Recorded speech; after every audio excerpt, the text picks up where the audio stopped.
mata in kin amince zan zambawa gare ki.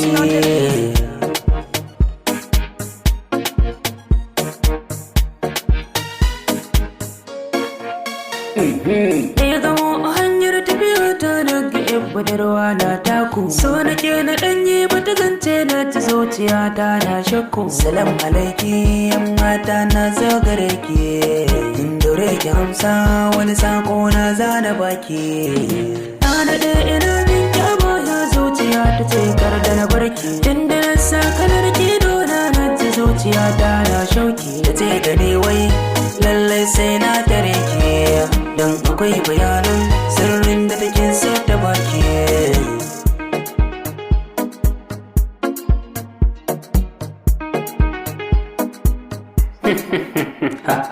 Farki furta mummunan zance wanda zuciya za ta yi jinya, in ya zama ban yau nasara ba zuciyar ki ne dole na juya. Sana zama kamar bayan hauka sannarin ki ne zana ba hanya, babu gane da ke damuna ko da likitoci masu jinya. Zama majjaloli kan hanya san ki ya zama min sanadiyya, kare amince zan bawa gare ki.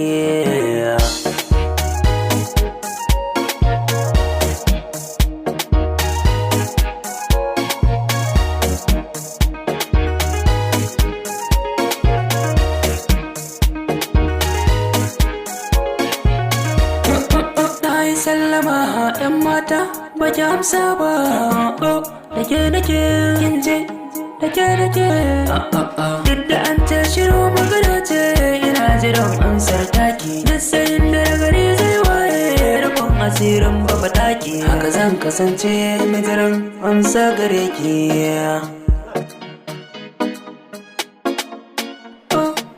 ‘Yan mata saurara, ‘yan mata saurara, tafiya zaki ba kara, na gaba kamar albara. Da rake amsa, ‘yan mata da rake amsa mini manufata, kar ki sa